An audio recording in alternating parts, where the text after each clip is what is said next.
The sun rose lazily over the sprawling campus of Brightside College, casting a warm golden hue over the ancient oak trees and manicured lawns. The air was cool, crisp, and alive with the promise of a new day. The campus was still quiet. A brief moment of serenity before the usual chaos of students hurrying to their classes. Ethan Saunders, a lanky senior with perpetually messy hair and an air of practiced indifference, leaned casually against the wrought iron gate at the entrance to the college. A cigarette dangled from his lips, its smoke curling lazily into the morning air. Beside him, Liam Carter, his closest friend and partner in crime, perched on the edge of a nearby stone planter. Liam was scrolling through his phone, his chuckles punctuating the stillness of the morning. "Man, did you see that video I sent you last night?" Liam asked, his voice tinged with amusement. Ethan took a long drag from his cigarette and exhaled slowly. "The one with the guys slipping on the wet floor?"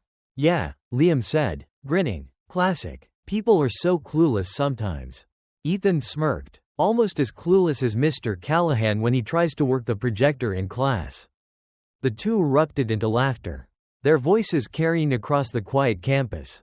They thrived on their reputation as the campus troublemakers, finding amusement in mocking anyone and everyone, students, staff, and even the principal himself.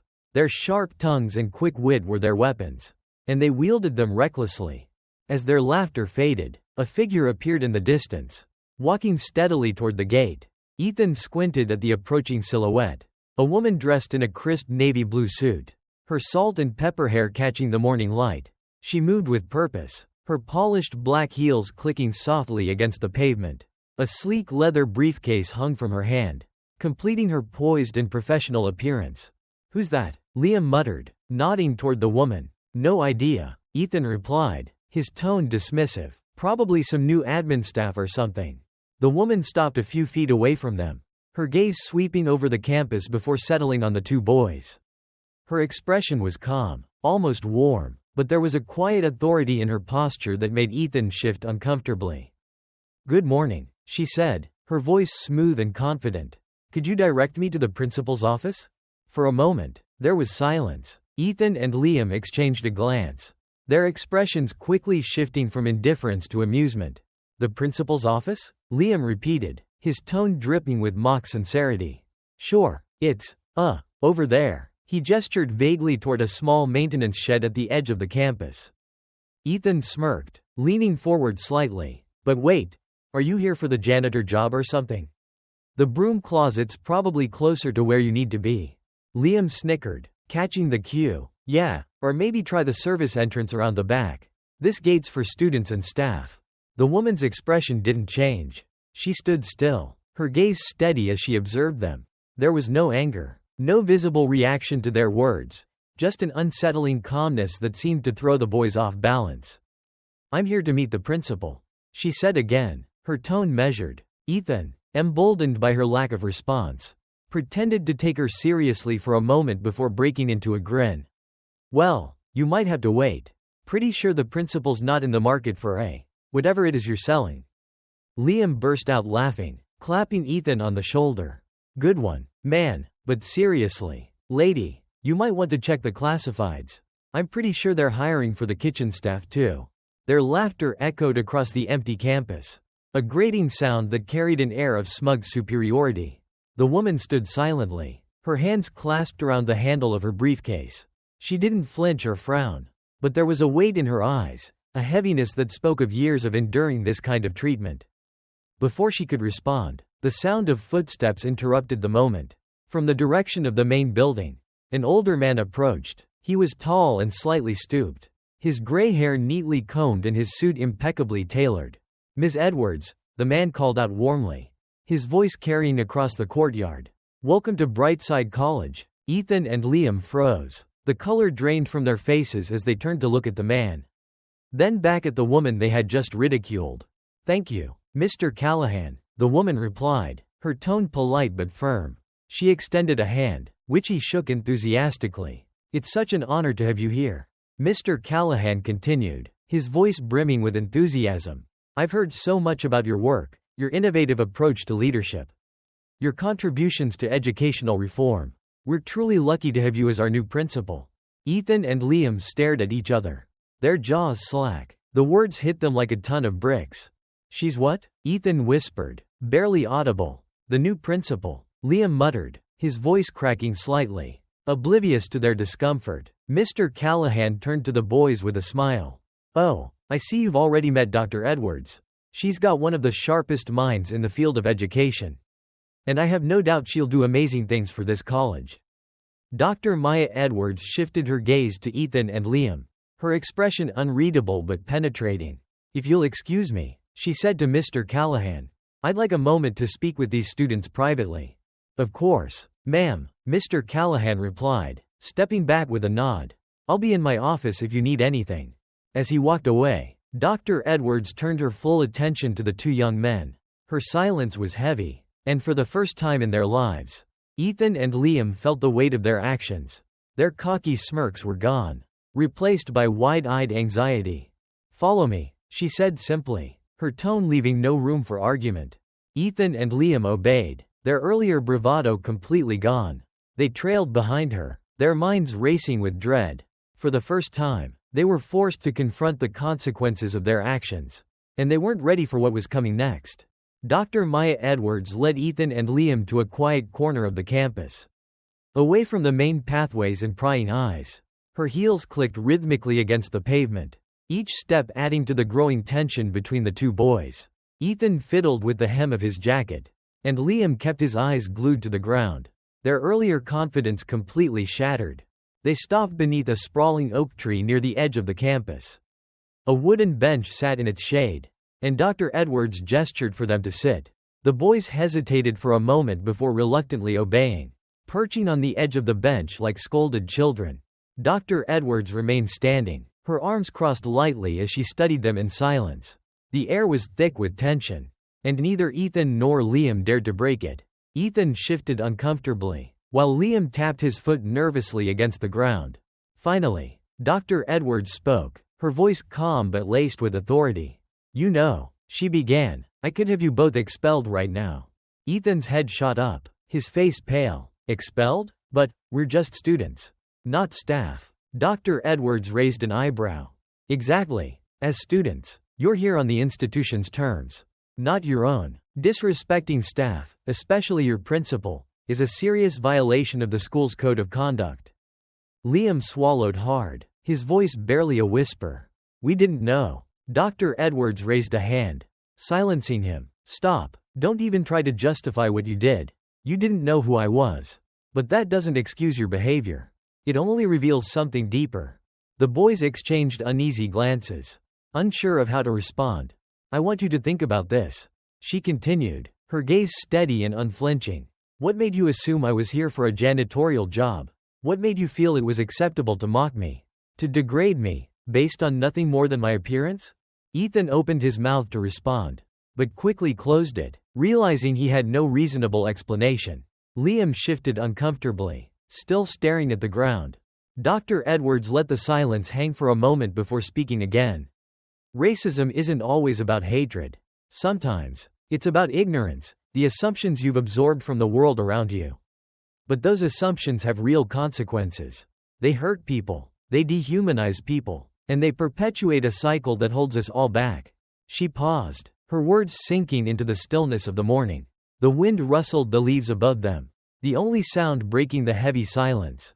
"I've lived with this my entire life," Dr. Edwards said, her voice softening slightly. "From the time I was a little girl, I've been judged for my skin before anyone even got to know me.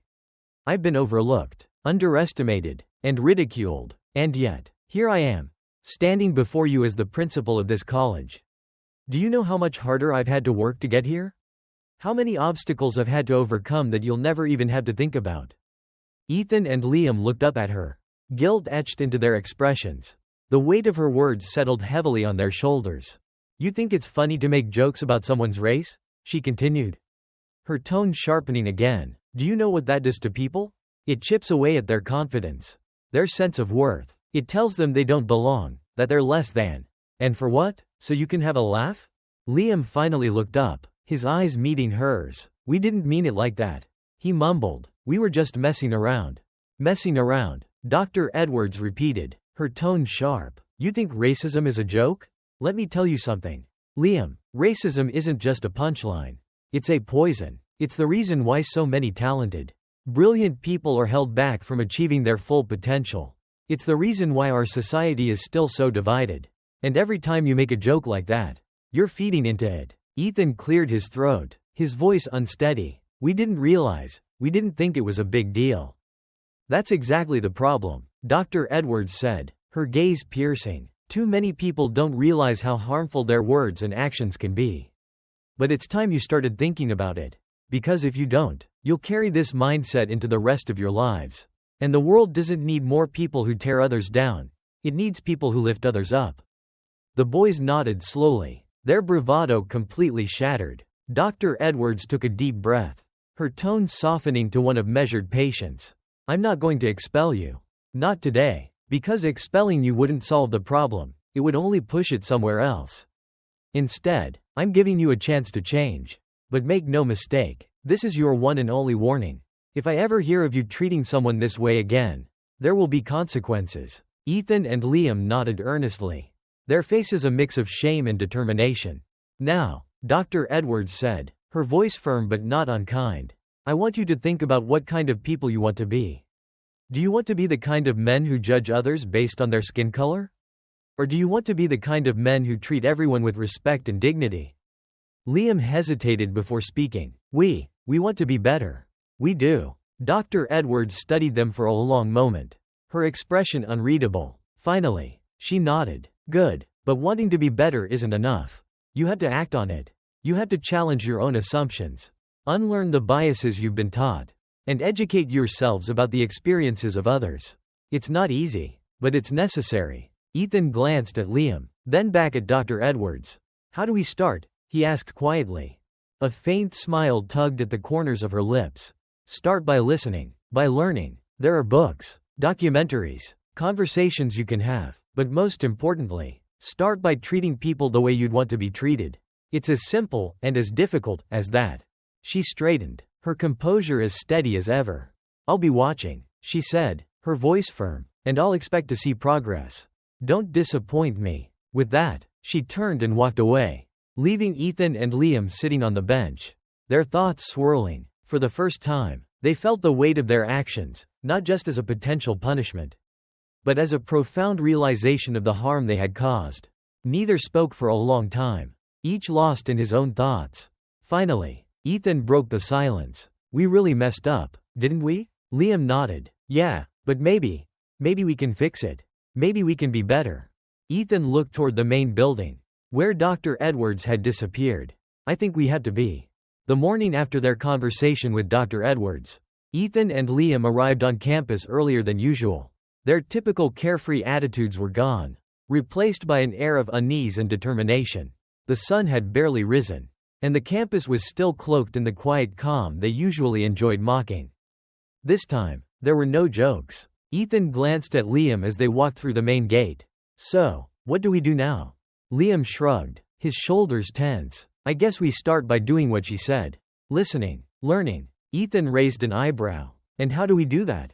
Liam sighed, running a hand through his hair. We could go to the library? Ethan stopped in his tracks. The library? He repeated, his tone skeptical. We never go to the library. Well, Liam said, maybe that's the first thing we need to change. Reluctantly, Ethan followed Liam toward the campus library, a stately brick building with ivy climbing up its walls.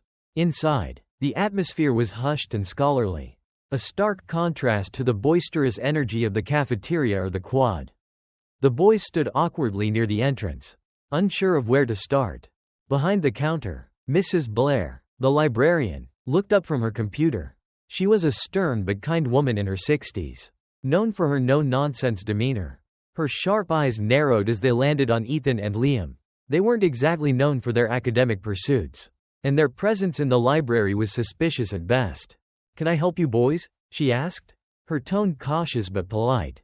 Liam cleared his throat, feeling suddenly self-conscious. Yeah, we were wondering if you had any books about racism and, understanding it, combating it. Mrs. Blair blinked, clearly taken aback. For a moment, she simply stared at them, as if waiting for the punchline to a joke.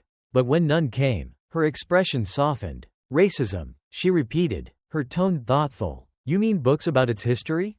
Personal experiences? Systemic issues? Yeah, Ethan said quickly, his face flushing. All of that. Mrs. Blair regarded them for a long moment before nodding. Follow me. She led them to a quiet corner of the library, her heels clicking softly against the tiled floor. She began pulling books off the shelves, stacking them on a nearby table. Memoirs, histories, and works of literature, each title tackled the subject head-on. When she was finished, Mrs. Blair placed the stack in front of them and crossed her arms. Start here, she said, her tone firm, and if you have any questions, don't hesitate to ask. Thanks, Liam said, his voice sincere. Ethan nodded, echoing the sentiment. The boys sat down at the table, the books looming in front of them like a challenge. For the next hour, they sat in silence, flipping through the pages. They read stories of people who had faced unimaginable challenges simply because of their skin color. They learned about the history of systemic racism, the civil rights movement, and the microaggressions that people of color endure daily. Each page chipped away at their ignorance, replacing it with understanding and guilt. At one point, Liam closed a book he had been reading and leaned back in his chair, exhaling deeply. This is intense. Ethan nodded, his eyes still scanning the page in front of him. Yeah, it's like, we had no idea about any of this. Liam looked around the library, his gaze settling on a group of students studying at a nearby table. For the first time, he wondered how many of them had experienced the things he was reading about. How many of them had felt the sting of a joke or the weight of an assumption. We've been such jerks, Liam said quietly. Ethan glanced up, his expression serious. Yeah, we have. The following week, Ethan and Liam began making a conscious effort to change. It wasn't easy. Their reputation as troublemakers had been built over years, and undoing it felt like trying to rewrite their entire identities. In class, they started paying attention, not just to the lectures, but to the discussions. When topics like social justice and history came up, they listened instead of cracking jokes. They refrained from interrupting, from making snide comments, from feeding the mocking laughter they once thrived on. Their classmates noticed the shift. Some were skeptical, others indifferent, but a few began to see glimpses of sincerity in their efforts. The real test came one afternoon in the cafeteria. Ethan and Liam were sitting at a table near the corner, quietly eating their lunches. They were still figuring out how to navigate their new path, unsure of what their roles should be. As they sat, a group of students at a nearby table erupted into laughter. Did you hear what he said? One of them sneered, his voice loud enough to carry across the room. Man, they should just stick to their own schools. Save us all the trouble. Ethan stiffened, his grip tightening on his fork. He exchanged a glance with Liam, who looked just as uneasy. The old version of themselves would have laughed along, maybe even added their own punchline. But now, the words felt different, heavier. Wrong. Ethan set down his fork and stood up. Liam hesitated for a moment before following suit. They approached the table, the students falling silent as they noticed their arrival. Hey, Ethan said, his voice steady. That's not cool. The student who had made the comment raised an eyebrow, his expression smug. What's your problem? My problem, Ethan said, his tone firm, is that stuff like that isn't funny. You don't know how much it can hurt someone. Liam nodded, stepping in. Yeah, maybe think about what you're saying before you say it. The group muttered under their breath, their laughter subdued. Ethan and Liam didn't wait for a response. They turned and walked away, their hearts pounding in their chests. Back at their table, Liam let out a shaky breath. That was intense. Ethan nodded, his jaw tight, but it felt right. For the first time, they had used their voices to stand up for something, and it felt like a small but meaningful step in the right direction. The weeks that followed were unlike anything Ethan and Liam had ever experienced. Their once familiar world of jokes and careless arrogance felt foreign now, replaced by a growing sense of responsibility. Every decision, every word they spoke, was weighed against the lessons they were beginning to internalize. Their classmates noticed the changes, though the reactions were mixed. Some students were skeptical, convinced that Ethan and Liam's sudden transformation was nothing more than an act. Others were indifferent, unwilling to pay attention to the pair who had spent years as notorious troublemakers. But a few, a cautious few, recognized the sincerity in their efforts. Ethan felt the shift most keenly during one of their history lectures. Professor Gray, a thoughtful and impassioned teacher, had introduced a unit on civil rights movements across the globe. It was a topic Ethan would have once dismissed as boring or irrelevant.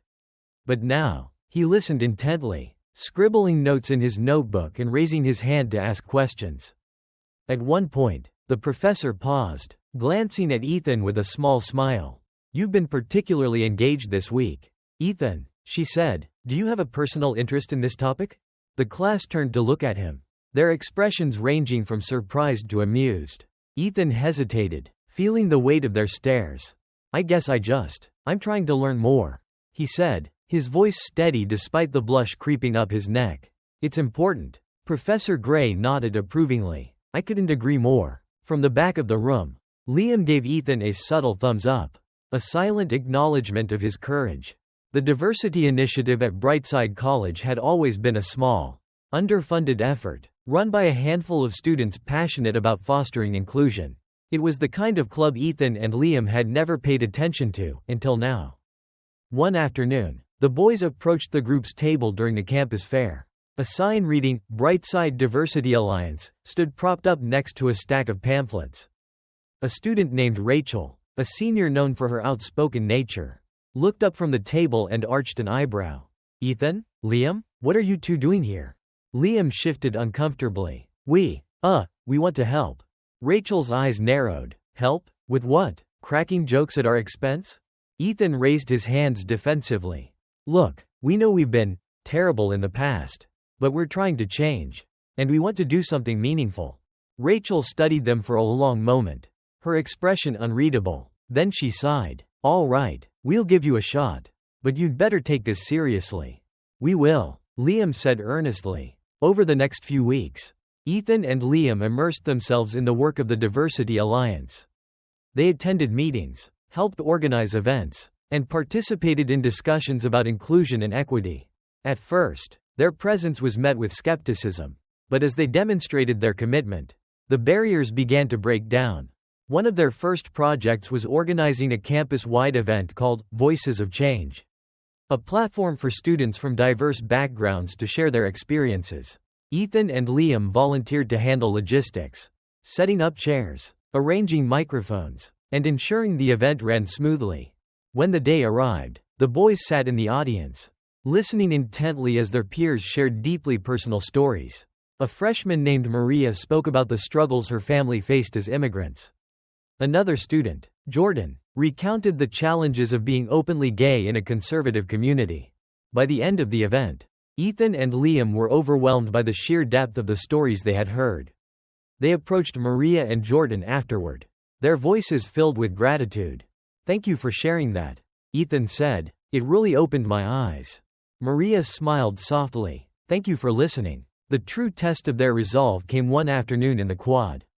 Ethan and Liam were sitting on a bench, reviewing notes for an upcoming meeting, when a commotion drew their attention. A group of students had surrounded a young sophomore named Malik, their voices loud and mocking. "What's the matter, Malik?" one of them sneered. "Too scared to fight back?" Malik, a shy and reserved student, stood frozen, his expression a mix of fear and frustration. The group's taunts grew louder, their laughter echoing across the quad. Ethan and Liam exchanged a glance. Without a word, they stood and approached the group. "Hey," Liam said firmly, "knock it off." The leader of the group, a senior named Connor, turned to face them. "Oh, look who it is." The jokesters turned saints. "What's your problem?" "Our problem is you," Ethan said, his voice steady. "This isn't funny. It's harassment." Connor scoffed. "What do you care? You used to be just like us." "Yeah," Liam admitted, his tone resolute. "And we were wrong. We're not going to stand by and let you do the same thing." Connor hesitated, clearly caught off guard by their conviction. After a tense moment, he muttered something under his breath and walked away, his group following reluctantly. Ethan turned to Malik, who looked stunned. "You okay?" he asked. Malik nodded slowly. "Yeah, thanks. No problem," Liam said, clapping him on the shoulder. "If anyone messes with you again, let us know." As they walked away, Ethan felt a strange sense of pride. For the first time, he felt like he was making a difference, not just for himself, but for others. As the semester progressed, Ethan and Liam's efforts to change did not go unnoticed. Their transformation became a quiet ripple across the campus, sparking curiosity and, in some cases, grudging admiration. Students who had once been the targets of their jokes began to see them in a new light. Dr. Edwards kept her distance but observed them closely. She had seen countless students make promises to change, only to revert to their old habits. Yet with Ethan and Liam, there was something different. They weren't just trying to avoid punishment, they were striving to become better people. One day, after a particularly lively Diversity Alliance meeting, Ethan and Liam stayed behind to help clean up. Rachel approached them as they gathered chairs, her expression softer than they were used to. "I have to admit," she said, folding her arms, "you guys are actually proving me wrong." Liam glanced at her, puzzled. "What do you mean?" Rachel shrugged. "When you first showed up, I thought it was all an act. But you're putting in the work. That means something." Ethan smiled faintly. "Thanks. That means a lot." Rachel nodded, her tone serious. "But don't stop. Changing yourself is one thing. Changing the world around you? That's harder. And it's a fight you can't back out of." "We're not planning to," Liam said. Rachel studied them for a moment longer, then gave a small smile. "Good. Keep it up." One of the most rewarding moments for Ethan and Liam came during a community service event organized by the Diversity Alliance. The goal was to partner with a nearby high school to mentor younger students, many of whom came from underprivileged backgrounds. Ethan was paired with a sophomore named Jaden, a bright but reserved student with a passion for art.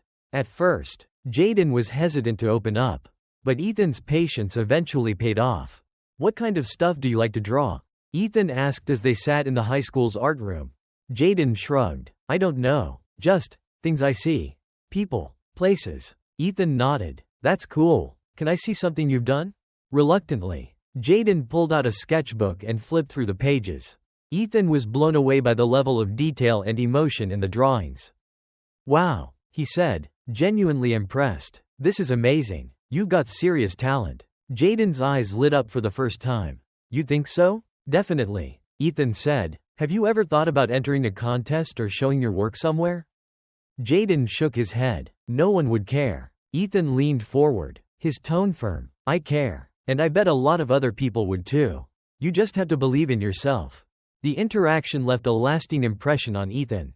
For the first time, he realized how powerful encouragement could be, how simple words could lift someone up instead of tearing them down. As the semester drew to a close, Dr. Edwards called Ethan and Liam into her office. The boys entered nervously, unsure of what to expect. Her office was neat and orderly, with framed diplomas on the wall and a large window overlooking the campus.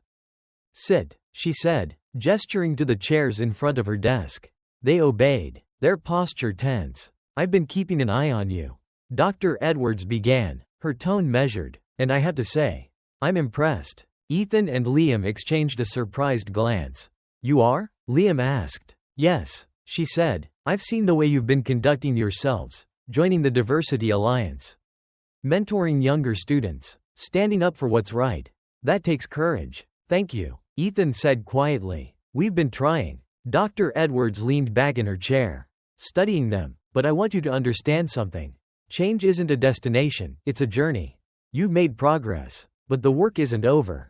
It never will be." The boys nodded, their expressions earnest. "There's one more thing I want to leave you with," she continued. "Racism and prejudice aren't just about individual actions. They're about systems, biases and structures that have been in place for centuries. It's your responsibility, not just to avoid participating in them, but to actively fight against them. Do you understand?" "Yes, ma'am," Liam said. "We do." Dr. Edwards smiled faintly. "Good. I'm proud of the progress you've made. But remember, actions speak louder than words. Keep proving yourselves, not to me, but to the world." As they left her office, Ethan and Liam felt a renewed sense of purpose. They knew the road ahead wouldn't be easy, but they were ready to face it.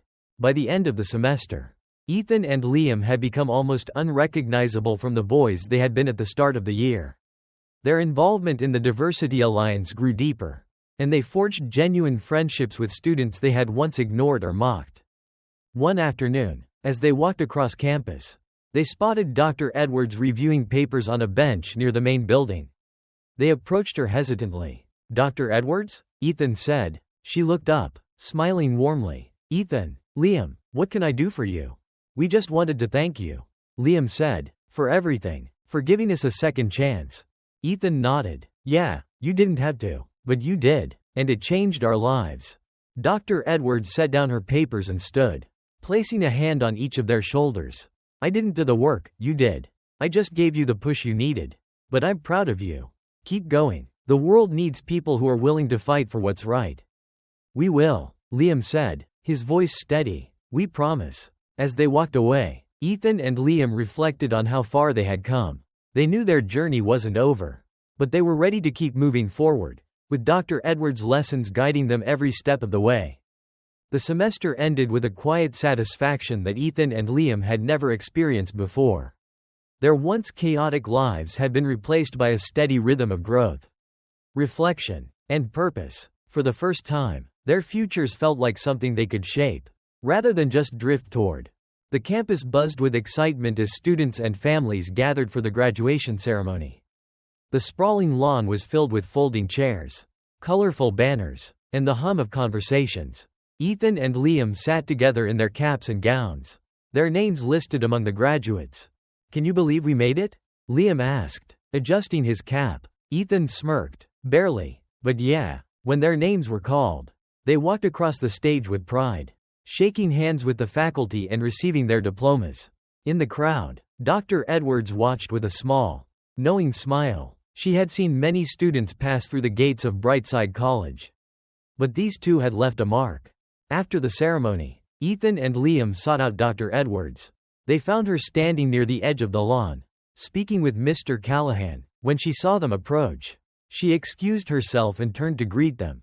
"Dr. Edwards," Ethan began, his voice filled with gratitude. "We just wanted to say thank you for everything." Liam nodded. "Yeah, you gave us a chance when no one else would have. We're not the same people we were because of you." Dr. Edwards smiled warmly. "You don't owe me thanks. The work you did, the choices you made, those were all you. But I'm proud of you. Both of you." Ethan hesitated for a moment, then asked, "Do you think we've done enough? I mean, to make up for everything?" Dr. Edwards' expression turned thoughtful. "You've taken the first steps. But change isn't about checking a box or reaching a finish line. It's about committing to a way of life. The world is full of people who need allies, advocates, and friends who will stand beside them. If you want to keep making a difference, you'll find plenty of opportunities." Liam grinned. "We'll keep at it, we promise." Dr. Edwards placed a hand on each of their shoulders, her tone soft but firm. "Good. The world needs people like you, people who are willing to grow, to listen, and to lead. Don't forget that." With a final nod, she walked away, her heels clicking softly on the pavement. Ethan and Liam watched her go, feeling the weight of her words settle over them like a quiet challenge. That summer, Ethan and Liam stayed involved with the Diversity Alliance, working to expand its reach beyond Brightside College. They organized workshops at local schools, led discussions about inclusion, and encouraged younger students to speak up and take action. One afternoon, while preparing for a presentation, Ethan looked at Liam and said, "You ever think about how far we've come?" Liam leaned back in his chair, a thoughtful smile on his face. "All the time. But it's not just about how far we've come, it's about how far we can go." Ethan nodded. "You're right, we've got a lot more to do." As they continued their work, the lessons they had learned from Dr. Edwards became a guiding light. They knew they couldn't change the world overnight, but they also knew that every small act of kindness, every effort to stand up for what was right, mattered. And so, with open hearts and a clear sense of purpose, they faced the future together, not as the boys they had been, but as the men they were becoming. Ethan and Liam's journey is a testament to the power of redemption and growth. Their story isn't just about their transformation, it's about the ripple effects of change, the courage to confront uncomfortable truths, and the importance of listening to voices that have long been silenced. Their road wasn't easy, and it wasn't perfect, but they walked it with determination, proving that it's never too late to learn, to grow, and to make a difference.